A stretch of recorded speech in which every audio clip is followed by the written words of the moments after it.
Hello everyone, स्वागत है आपका आपके अपने यूट्यूब चैनल एम रेलवे पर। तो देखिए आरआरबी एएलपी 2024, ठीक है, 2024 का फॉर्म फिलअप करने से पहले आप लोगों का इसका जो स्कीम है, स्कीम ऑफ एग्जामिनेशन या पैटर्न किस तरह से वो देखना बहुत ज़्यादा ज़रूरी है। पैटर्न ही समझ में नहीं आएगा तो आप सिर्फ भेड़ चाल में फॉर्म फिलअप कर दोगे और एग्जाम में पास नहीं होगे तो क्या ही फायदा। ठीक है, तो आज जो है हम इस वीडियो में डिकोड करेंगे स्कीम ऑफ दिस एग्जाम। ठीक है, किस तरह का पैटर्न है, किस तरह से ये पैटर्न चलता है, कितने स्टेजेस की एग्जाम है, हमें कौन सा स्टेज क्वालिफाइंग नेचर का है, कौन सा स्टेज हमें स्कोर करना है, ये सारी चीजें देखेंगे। तो देखो स्कीम ऑफ एग्जाम देखेंगे तो ये जो CEN 2024 का ये जो पहला आपका नोटिफिकेशन आया है, ये जान लीजिए मैं ये किस तरह से बता रही हूँ आपको, किस अथॉरिटी से या फिर किस गारंटी से बता रही हूँ। तो देखो 2018 में मैंने ऑलरेडी आपके जितने भी एक्चुअली 18-19 में, ठीक है, 2018-19 में 18 और 19 में रेलवेज के जितने भी एग्जाम्स हुए थे, रेलवेज की जितने भी वैकेंसीज निकली थी, मैंने वो एग्जाम दिए थे और मैंने वो एग्जाम पास भी किए थे। तो मैंने 2018 में जब आपकी 64,000, ठीक है, 64,000 अप्रॉक्स आपकी एएलपी टेक्नीशियंस की वैकेंसीज निकली थी, उसमें मैंने CBT 1 CBT 2 दोनों भी दिए थे और मैं दोनों में भी पास हुई थी। मैं साइको एग्जाम के लिए नहीं गई थी एक्चुअली, क्योंकि मेरा पूरा फोकस RRB JEE पर था। ठीक है, CBT 1 CBT 2 ये मैंने पेपर क्लियर कर रखे है। ठीक है, पेपर क्लियर कर रखे हैं। वन मोर थिंग, मैं ऑलरेडी एक वर्किंग वुमन हूँ। ठीक है, मैं ऑलरेडी गवर्नमेंट जॉब करती हूँ ITA इंस्ट्रक्टर की। तो मैं आप लोगों को बहुत अच्छे से बता पाऊंगी कि ये पेपर में कैसे पढ़ना है फॉर CBT 2। ठीक है, CBT 2 जो कि एक्चुअली आपका जो वहाँ पर मेरिट की जो लिस्ट लगती है आपकी, वो CBT 2 पर बेस होती है। तो वन बाय वन हम यहाँ पर जानेंगे। तो देखो आपका जो स्कीम ऑफ एग्जामिनेशन है, ये एक्चुअली आपकी जो है 3 स्टेजेस है। ठीक है, 3 स्टेज की आपकी एग्जाम है। कितने? 3 स्टेजेस की एग्जाम है। सबसे पहले आपका होगा CBT 1। ठीक है, पहले CBT 1 होगा, देन आपका CBT 2 और देन आपका CBAT, या फिर इसी को कहते हैं साइको टेस्ट। बस शब्दों का खेल है, डरना नहीं है। साइको टेस्ट इतना हार्ड नहीं होता है और उसमें एक पॉइंट इंपॉर्टेंट है कि निगेटिव मार्किंग नहीं है। बाकी हर पेपर में आपको नेगेटिव मार्किंग दिखेगी, 1/3 नेगेटिव मार्किंग, मतलब 0.33 आपके मार्क्स वहाँ पर, अगर आपका कोई भी क्वेश्चन गलत होता है तो 0.33 आपके मार्क्स वहाँ पर कट जाएंगे। ठीक है, तो सबसे पहले तो जान लो CBT 1 CBT 2 और साइको टेस्ट, ये 3 स्टेजेस की एग्जाम है। बाद में आपका DV होगा और मेडिकल होगा। तो देखिए मेडिकल, आपको लोको पायलट बनना है। यहाँ पर क्या बनना है? लोको पायलट बनना है, ट्रेन चलानी है आपको। तो आपकी आंखें अच्छी होनी चाहिए, बिकॉज आपके पीछे इतने सारे लोग बैठे हैं, उनकी जिंदगी आपके हाथों में है। तो लोको पायलट ऐसा वैसा कोई भी नहीं बन सकता है। जिसकी आंखें बहुत अच्छी होती है उन्हीं को लोको पायलट बनाया जाता है। तो बहुत सारे बच्चे मुझे पूछेंगे मैम मैंने ये फॉर्म फिलअप करना चाहिए या नहीं, तो मैं बोलूँगी हाँ फॉर्म फिलअप कर दीजिए। क्योंकि यहाँ पर देखिए आपकी जो फीस है वो रिफंड हो जाएगी। ठीक है, फीस रिफंड हो जाएगी, प्लस RRB ALP के बाद, ठीक है, ALP के बाद आपकी जूनियर इंजीनियर की वैकेंसीज आने वाली है। ठीक है, vacancies junior engineer senior engineer सारे ही वैकेंसीज। तो देखो RRB का ये पैटर्न होता है, सबसे पहले वो ALP टेक्नीशियंस की वैकेंसी निकालती है। ठीक है, देन आपकी JEE की वैकेंसीज निकालते हैं। इस साल ऐसा माना जा रहा है कि सीनियर सेक्शन इंजीनियर की भी वैकेंसी ओपन कॉम्पिटिटिव एग्जाम के द्वारा होगी। देन आपका जो है NTPC की वैकेंसीज निकलती है और ग्रुप D की वैकेंसी निकलती है। तो आपने सिर्फ ALP की आप प्रिपरेशन नहीं कर रहे हो, आप एक्चुअल में इतने सारे जो पोस्ट है रेलवेज के द्वारा निकले जाते हैं, वो सारे पोस्ट के लिए प्रिपरेशन कर रहे हो। ठीक है, तो आपको जान लेना है कि कैसे पढ़ना है, क्या करना है। तो स्कीम ऑफ एग्जामिनेशन में सबसे पहले आपका CBT 1 होगा। देखो CBT 1 में, देखो CBT 1 में जितने भी वैकेंसीज है उसके 15 गुना बच्चे CBT 2 के लिए जाएंगे।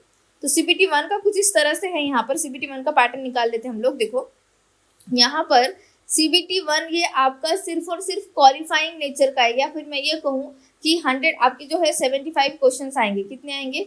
75 क्वेश्चंस आएंगे, टोटल 75 क्वेश्चंस फॉर हर एक क्वेश्चन जो है फॉर 1 मार्क्स ईच। ठीक है, तो आपका कट ऑफ कम से कम यहाँ पर अप्रोक्स ओपन कैटेगरी का भी हम कंसिडर कर लेते हैं। ऐसे समझ लें कि हमारा कट ऑफ जा रहा है यहाँ पर 60+। ठीक है, 60+, नॉर्मलाइज मैं कह रही हूँ। तो अगर आप 60+ लेकर आ जाते हो तो कट ऑफ क्लियर कर जाते हो तो आप CBT 1 क्लियर कर जाओगे। इसके मार्क्स CBT 2 में ऐड नहीं होंगे, ध्यान रखिए। तो ये जो है आपका CBT 1 ये जस्ट क्वालिफाइंग नेचर का है और आपको इसको क्वालिफाई करना है CBT 2 के लिए। ठीक है, यहाँ पर जो आपका मिनिमम पास परसेंटेज बताया जाता है ये आपको देखना नहीं है, इससे ज़्यादा ही मार्क्स लेकर आने हैं क्योंकि कट ऑफ हमेशा ज़्यादा ही लगता है यहाँ पर। तो यहाँ पे देखिए CBT 1 का कुछ इस तरह से, अगर आप CBT 1 की प्रिपरेशन बहुत अच्छे से कर लेते हो ना तो आप CBT 2 के लिए ऑलरेडी प्रिपेयर हो जाओगे। क्यों? क्योंकि इसका सिलेबस ऑलमोस्ट सेम है। ऑलमोस्ट सेम है माने mathematics, reasoning, general science, general awareness. उसमें आपका जो है जनरल साइंस में सबसे ज़्यादा आपके लाइफ साइंस से क्वेश्चन आते हैं, बायोलॉजी से क्वेश्चन आते हैं। कैसे पढ़ना है, कौन सी बुक इस्तेमाल करनी है, कितना पढ़ना है, इसके लिए एक डेडिकेटेड वीडियो आपको आ जाएगा। प्लीज़ चैनल को सब्सक्राइब कर लेना और बेल आइकन प्रेस कर देना, वो आपको पता चल जाएगा। बस मैं यहाँ पर आपको स्कीम ऑफ एग्जामिनेशन बताने की कोशिश कर रही हूँ कि आपको कितने स्टेजेस से गुजरना है, तब जाके आप लोको पायलट बन पाओगे। तो CBT 1 का आपको समझ में आ गया क्या है। यहाँ पर आपके 75 क्वेश्चन होंगे, 1 घंटा आपको टाइम दिया जाएगा CBT 1 में, ठीक है। जितनी भी वैकेंसीज है आपकी, अभी फिलहाल तो कम है लेकिन हाँ आपकी वैकेंसीज बढ़ेंगी, तो डोंट वरी, आप फॉर्म फिलअप कर दीजिए। तो जितनी भी वैकेंसीज है उसके 15 गुना, ठीक है, उसके 15 गुना बच्चों को यहाँ पर CBT 2 के लिए क्वालिफाई किया जाएगा। कितने? CBT 2 के लिए 15 गुना बच्चों को क्वालिफाई किया जाएगा। CBT 2 का पैटर्न कुछ इस तरह से देखिए, CBT 2 का पैटर्न कुछ इस तरह से, इसमें है part A and part B। क्या है? Part A and part B। और आपका जो मेरिट डिसाइड होता है वो सिर्फ और सिर्फ पार्ट A पर डिसाइड होता है। लेकिन यहाँ पर एक कैच है। क्या है यहाँ पर? जैसे हमारा CSAT का पेपर होता है, UPSC, अगर सिविल सर्विसेज का किसी ने कभी सोचा होगा या पैटर्न भी देखा होगा तो हमें पता है कि CSAT का पेपर हम अगर क्वालिफाइंग नेचर में पास कर जाते हैं तभी जाकर हमारा पेपर 1 जो है उसको जो है वहाँ पर चेक किया जाता है। सेम यहाँ पर ऐसा ही है। आपको पार्ट B में 26.25 मार्क्स लेकर आने हैं, तभी जाकर आपका पार्ट A यहाँ पर चेक किया जाएगा। और मैंने देखा है 2018 में जब ये वैकेंसी आई थी, बहुत सारे लोग पार्ट A में 75, 85 उनके मार्क्स है, लेकिन पार्ट B में 26.25 मार्क्स नहीं आ पाए जो क्वालिफाइंग नेचर का है।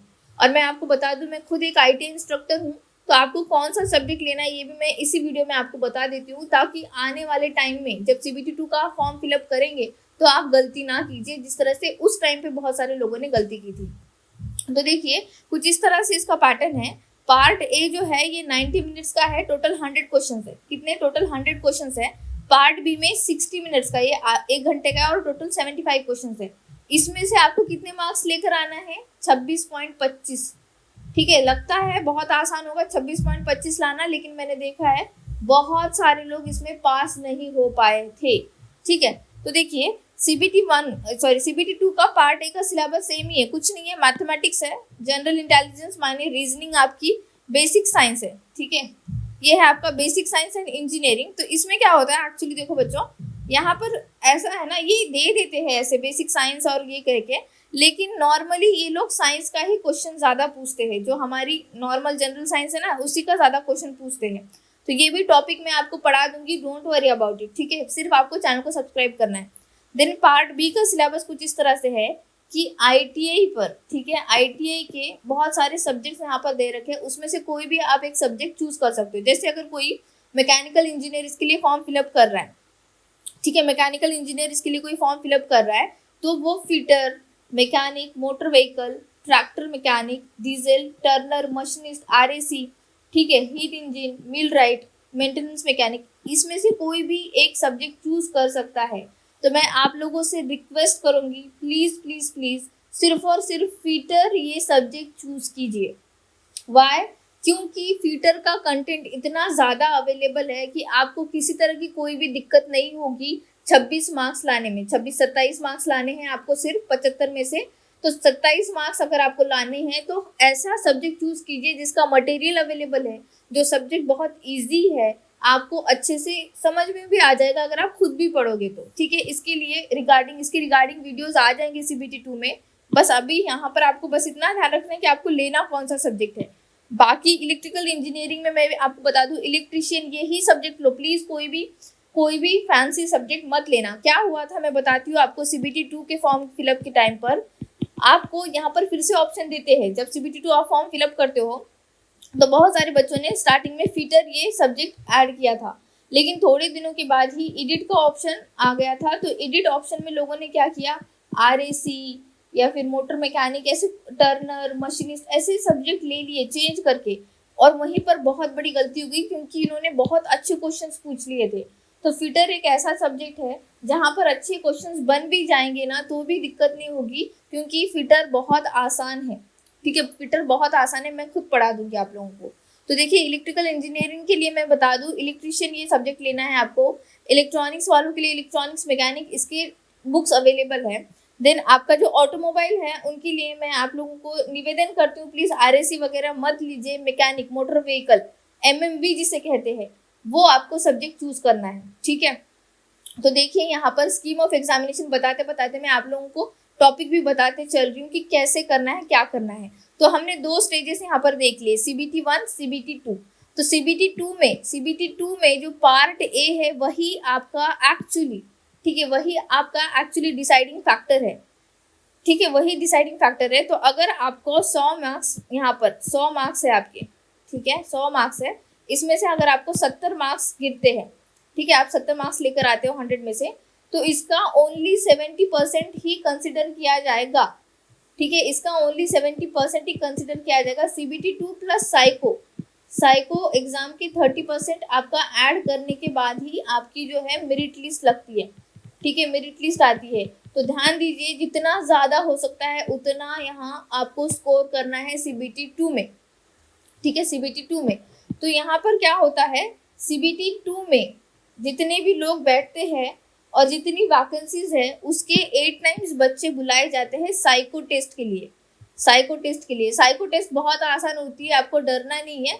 मैंने एक बार नागपुर मेट्रो की साइको टेस्ट दी थी, उसके बाद एक्चुअली मैंने रेलवे की ये वाली जो ALP वाली है साइको टेस्ट नहीं दी थी, क्योंकि मुझे मेरा पूरा फोकस जूनियर इंजीनियर के एग्जाम पर था। ठीक है, तो देखिए यहाँ पर जो साइको टेस्ट होती है आसान होती है, इसमें जितने भी आपके मार्क्स आएंगे उसके सिर्फ 30% मार्क्स कंसिडर किए जाएंगे। तो यहाँ पे CBT 2 के 70% मार्क्स, CBT आपके जो साइको टेस्ट है उसके 30% मार्क्स, ये दोनों मिला के आपको DV के लिए बुलाया जाएगा ओनली 1 टाइम्स। मतलब जितनी वैकेंसी है उतने ही बच्चे बुलाए जाएंगे डॉक्यूमेंट वेरिफिकेशन के लिए। ठीक है, वेटिंग लिस्ट लगती है कि जी हाँ लगती है, वेटिंग लिस्ट होती है। और देखिए आपका जो है फिर मेडिकल होता है, तो मेडिकल में बहुत सारे बच्चे कट जाते हैं क्योंकि बहुत सारे लोगों को पता नहीं होता है कि वो कलर ब्लाइंड है क्या, ठीक है, उनका कोई स्पेक्स का प्रॉब्लम है क्या या आंखों का कोई प्रॉब्लम है क्या, ये पता नहीं होता है। तो मेडिकल का ये होता है। ठीक है, तो देखो साइको टेस्ट में एक्चुअली वहां पर पता चल जाता है। बहुत सारे लोग साइको टेस्ट के लिए भी नहीं जाते हैं, क्यों? क्योंकि साइको टेस्ट का कुछ इस तरह से है, यहाँ पर let me just go on. हाँ देखो इस पेज पे देखिए, आपके जो है कैंडिडेट्स इक्वल टू 8 टाइम्स बुलाए जाते हैं साइको टेस्ट के लिए, कंप्यूटर बेस्ड एप्टीट्यूड टेस्ट जिसे कहते हैं। ठीक है, कंप्यूटर बेस्ड एप्टीट्यूड टेस्ट जिसे कहते हैं। साइको टेस्ट जाने से पहले ही आपको विजन सर्टिफिकेट लेकर जाना पड़ता है, इसका फॉर्मेट दिया होता है नोटिफिकेशन में ही। ये फॉर्मेट आपको लेकर जाना है किसी भी आई के डॉक्टर के पास, वो आपकी आंखें चेक करेगा और बताएगा कि आपकी आंखें अच्छी है या नहीं है, लोको पायलट बनने के लायक है या नहीं है। ठीक है, तो विजन टेस्ट होता है तभी जाकर आप साइको टेस्ट दे पाते हो। तो यहाँ पर ये सब कुछ है। तो देखिए मैं 1 बाय 1 आपको वीडियोस के द्वारा बताऊंगी कि CBT 1 की कैसे प्रिपरेशन करनी है, कहाँ से कौन सी बुक्स लेनी है, CBT 2 के लिए कैसे प्रिपरेशन करनी है, साइको टेस्ट के लिए कैसे प्रिपरेशन करनी है, ये सब कुछ मैं बताऊंगी। बस ये जो वीडियो बनाने का मेरा मकसद यही था कि आपको बता दूं कि पैटर्न किस तरह से चलता है। पहले CBT 1 होगा जो कि सिर्फ और सिर्फ क्वालिफाइंग नेचर होगा, इसमें आप कट ऑफ क्लियर कर लोगे तो CBT 2 के लिए चले जाओगे। ठीक है, CBT 2 में भी आपके 2 पार्ट होंगे, part A part B. Part B में आपको 26.25 मार्क्स लेकर आने हैं, ये बहुत इंपॉर्टेंट है। ये मैं जिसे कहती हूँ कि स्टार मार्क्स जिसे कहते हैं। ठीक है, इसको 5 स्टार मार्क कर दीजिए, क्योंकि ये मार्क्स अगर नहीं आएंगे तो CBT 1 जो पार्ट ए है, CBT 2 का पार्ट ए है, जिसमें अगर आप 100 में से 90 प्लस भी लेकर आ जाओगे कोई फायदा नहीं है, ये मार्क्स आना जरूरी है। इसके बाद आपका जो है साइको टेस्ट होगा और फिर साइको टेस्ट में जब आप पास हो जाओगे, ठीक है, तो इसके 70% मार्क्स, इसके 30% मार्क्स, ये सब मिलाकर आपकी मेरिट जो है यहाँ पर सिलेक्शन लिस्ट एक्चुअली सिलेक्शन होगा आपका।